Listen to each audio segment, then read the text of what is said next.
Wrecking trains is serious business. This is possibly the first time that men with explosives have had the opportunity to actually practice sabotaging railroad cars and a locomotive. Because no one wants to carry 100 pounds of explosives on his back, we need to know how little is needed. While she's still in one piece, let's introduce the opponent. The 280 locomotive tips the scales at 53 tons, tender at 49. First two gondolas, gravel-loaded and groaning under a gross weight of 65 tons each. Third gondola, filled with ties, hugging the track with a 40-ton burden. The remaining cars, empty, weigh in at 25. Okay, let's back up here. Have you any ideas on how to wreck a train? Sounds easy, doesn't it? It would be easier on a curve, but we're going to wreck this one with only 2 8-ounce charges of plastic explosive on a straightaway. Placed 6 inches apart, they will blow a 12-inch gap in an 85-pound rail.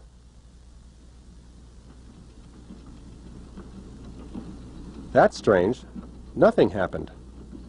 Hardly got a bump out of it. Let's take a telephoto look in slow motion. We would call this 12-inch gap a railroad chuck hole.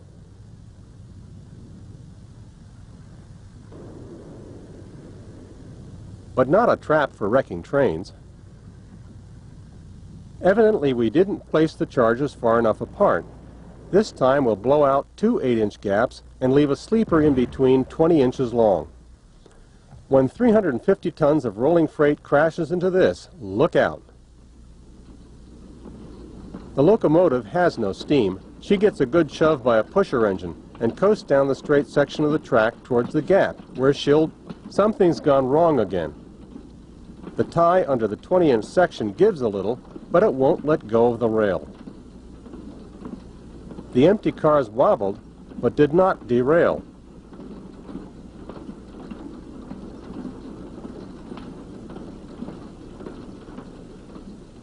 So we'll knock out that 20-inch sleeper. With a 36-inch gap, she'll go caboose over engine.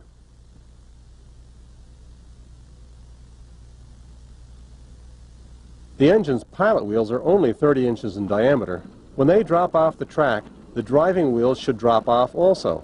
Well, what they should do, they didn't. Only the pilot wheels derailed. The driving wheels rode the gap like a Jeep jumps a rut. The first 2 ties were broken, but that only made the empties bounce a little more.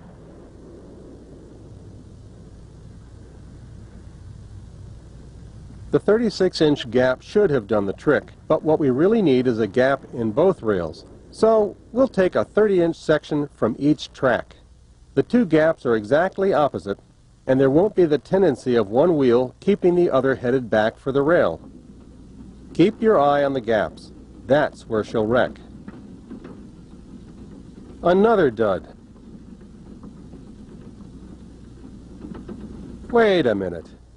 No use going on with this run.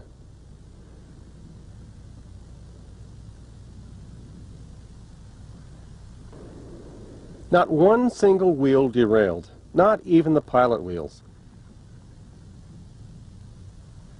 Those gaps being exactly opposite each other made the setup too evenly balanced. This time they're staggered with the centers offset 15 inches. Now the wheels will get a twist and decidedly bear off to one side or the other. The gaps can't be seen from here, but it's at the same point. The pilot wheels flipped off again, but that doesn't wreck trains. 5 runs over an assorted pattern of broken tracks. By theory, any one of them should have wrecked her.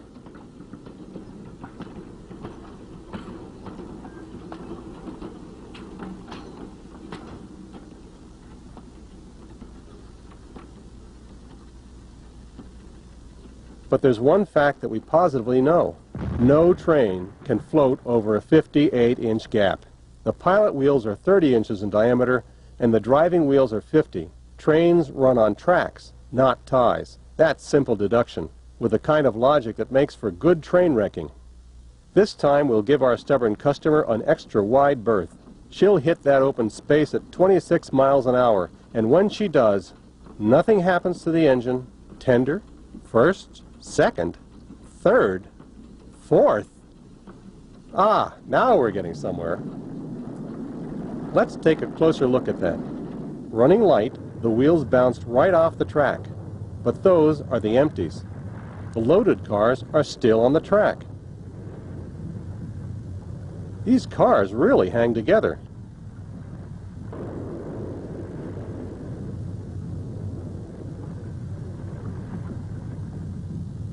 That makes 6 runs, 6 upsets, and 6 theories disproved. We'll try it once more, with 60 inches of rail out of one track and 30 out of the other. The centers of the gaps will be offset by 30 inches. That's a lot of track to blow out, but obviously it can't be wrecked on less. Okay, engineer, give her a hard push.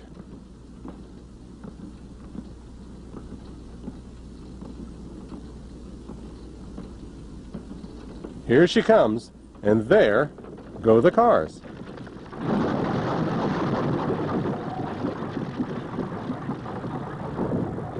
The tender's front trucks straddled the rail, drifted off the ties, and wrecked the other cars. But the old iron horse just wouldn't bite the dust. We now have a better understanding of why efforts in subversive warfare sometimes fail. By these tests, we have proved that wrecking engines is not easy.